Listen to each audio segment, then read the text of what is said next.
بسم اللہ الرحمن الرحیم. السلام علیکم. دو ججز آئین قانون کے ساتھ ڈٹ کر کھڑے ہو گئے.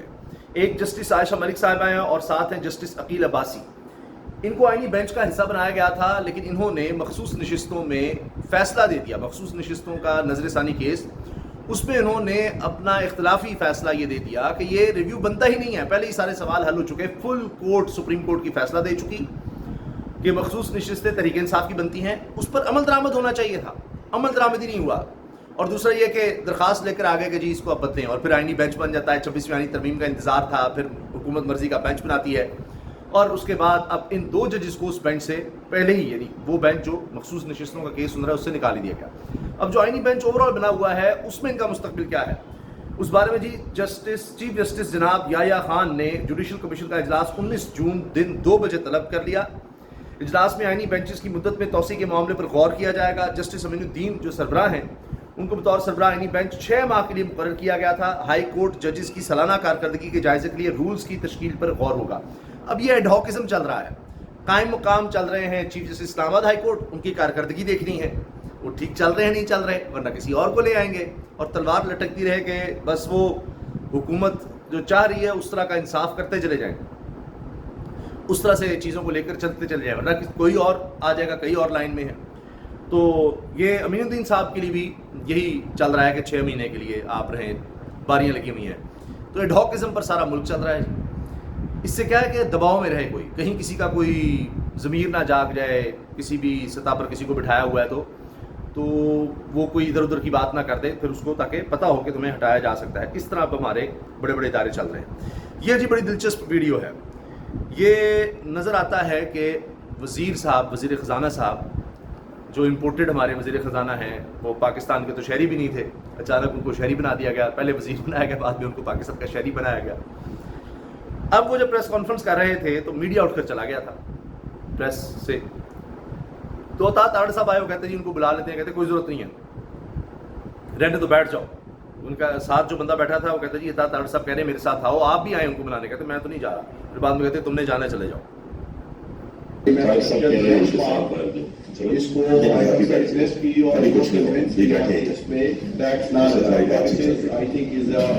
کوئی ضرورت نہیں باہر جانے کی، ہماری بات چیت چلتی یہیں رہے.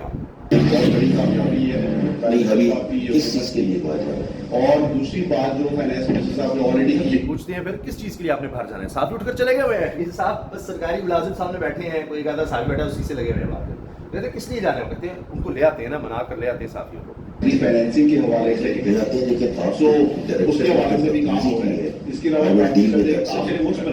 کہہ رہا ہے کہ لیکن آپ کے ڈائریکٹر نے جو بدتمیزی کی ہے، I will deal with that later. میں اس سے نمٹ لوں گا، اس کو نہیں چھوڑوں گا.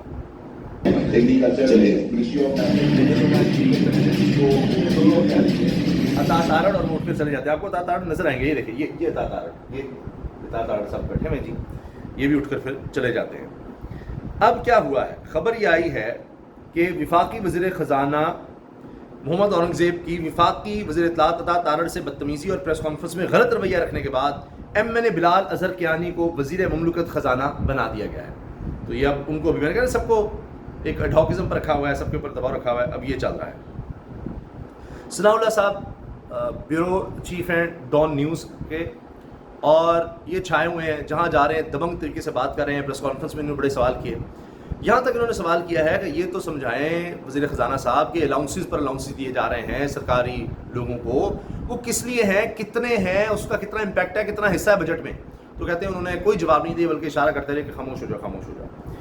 پھر عیاشیاں کیا ہو رہی ہیں، ان کو کس طرح چھپایا جا رہا ہے، وہ بھی ثناء اللہ صاحب نے پروگرام میں جا کر بتایا ہے. ڈان کے یہ شاید یہ بول نیوز کے پروگرام میں آئے ہیں کہ آپ کے، اور یہ انہوں نے کہا کہ جی 70,000 ارب قرض ہے، ٹھیک ہے جی، اور پاکستان پر آپ کے اوپر 70,000 ارب روپے پاکستان پر قرض ہے. اور وزیر اعظم خود اجازت دے رہے ہیں کہ آپ 25 گاڑیاں خرید لیں، اور گاڑیاں پہنچ چکی ہیں. خود پابندی لگائی ہوئی ہے کہ جی گاڑی نہیں خریدی جا سکتی، ہم نے خرچے کم کرنے ہیں. اور اپنا خرچہ سب سے زیادہ وزیر اعظم شہباز شریف نے اپنا خرچہ بڑھایا ہے. 25 سے 30% حکومتی خرچے بڑھائے ہیں، اور سب سے زیادہ اپنا بڑھایا ہے.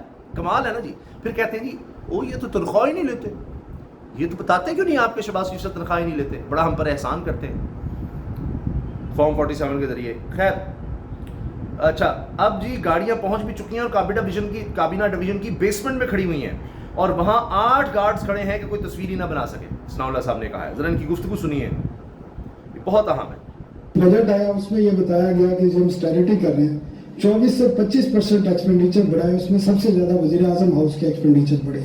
کہتے ہیں یہ مسٹوریٹی کر رہے ہیں, خرچے کم کر رہے ہیں, یہ خرچے کم کیے ہیں, 25 سے 30% بڑھا لیے اور سب سے زیادہ وزیر اعظم نے بڑھایا اپنا خرچہ. باقی بھی, اور آپ نے جب آپ کے پاس پیسے نہیں ہیں, جب آپ کے پاس 70,000 ارب روپے کا آپ کے اوپر قرض ہے اور آپ سال کے 9,500 ارب روپے آپ انٹرسٹ پیمنٹ دینی ہے.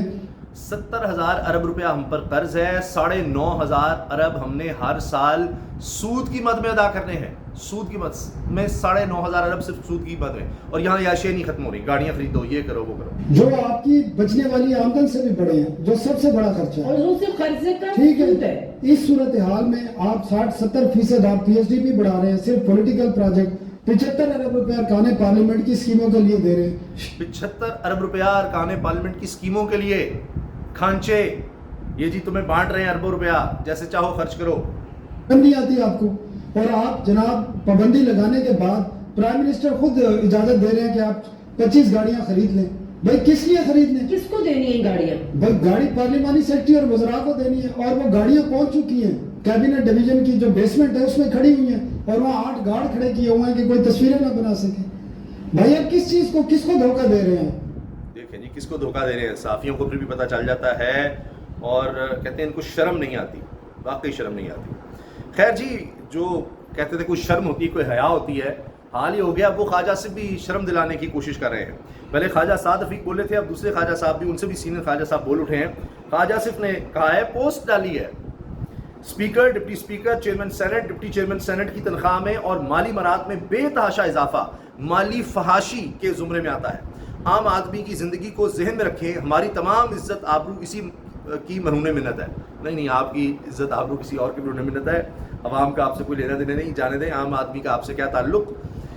یہ سارے speaker, deputy speaker, chairman senate سارے آپ نے لگائے ہوئے ہیں, ان میں پھر وزیر اعظم کا نام بھی لکھے نا. ان کے جو خرچے بڑھے ہیں, ان کے تو باقیچے کا ہی 4.5 کروڑ روپیہ آ گیا ہے, گاڑیوں کے مینٹیننس کا کروڑوں روپے آ گیا ہے, اور شہباز شریف صاحب نے سب سے زیادہ اپنا خرچہ بڑھا لیا ہے. ان کا نام بھی لکھیں, اپنے وزراء کا بھی بتائیں نا جی, یہ اس میں کہ انہوں نے کیا کیا مالی مراد دی ہیں. جو 25 گاڑیاں نیچے کھڑی ہیں ان کا بھی بتائیں نا, ایسے نہ کرے خواجہ صاحب. خواجہ سعد رفیق پہلے ہی بول اٹھے تھے, چیئرمین سینٹ اور اسپیکر قومی اسمبلی کی تنخواہوں میں یک کئی گنا اضافہ اور 50% زائد الاؤنس ناقابل فہم اقدام ہے. ان کو نہیں سمجھ آ رہی, آ جائے گی سمجھ. اگر خواجہ صاحب وزیر ہوتے تو پھر شاید ان کو بھی سمجھ آ جاتا. اس سے بیشتر اراکین اسمبلی کے مشاعرے بھی بیک جنبش قلم کئی گنا بڑھائے گئے. اعلیٰ عدلیہ کے ججز اور جنرل صاحبان کے مشاعرے اور مراد پہلے ہی عوامی تنقید کی زد میں ہیں. تنخواہوں میں اضافہ کر لیں, لیکن اس کا کوئی طریقہ کار طے ہونا چاہیے. آپ کو پتہ ہے ججز کی پہلے ہی بہت بڑھا دی ہوئی ہیں. کچھ کہہ رہے تھے اس بار ججز کی نہیں بڑھائی, وہ پہلے ہی 26 فیانی ترمیم کے چکر میں ان کو نوکر بنایا ہوا ہے کہ پیسہ کماؤ, بس دولت, پیسہ, عیاشی کرو. اسمبلی کے پاس اپنی مرضی سے آنکھیں بند کر کے اپنی تنخواہوں یا کسی مخصوص طبقے کی تنخواہوں یا امرات میں اضافہ کرنے کا اخلاقی جواز نہیں ہے. تنخواہوں میں اضافہ ہر طبقے کے لیے برابری کی بنیاد پر ہونا چاہیے. اس ضمن میں لانگ جمپ یا ہائی جمپ سٹائل نامناسب ہے, ایک دم بڑھا دیا جائے. بہتر ہوتا کہ پارلیمنٹیرینز یا دیگر ریاستی اداروں کی تنخواہوں میں اضافہ سالانہ بجٹ میں سرکاری ملازمین کی تنخواہوں میں اضافے کے ساتھ منسلک کر لیا جاتا. ہاں جی, ان کا 10% کیا آپ نے سرکاری ملازمین کا, وہ بھی ایک بوجھ ہے. سرکاری ملازمین کو تو خوش کر دیتے ہیں, پرائیویٹ بندہ کیا کرے گا. ان سرکاری ملازمین کی تنخواہ بہت اچھی بات ہے جی, بڑھا دی آپ نے, تو وہ تنخواہ کہاں سے آنی ہے؟ عوام کے ٹیکس کے پیسوں سے ہی آنی ہے. کتنے سرکاری ملازمین ہیں؟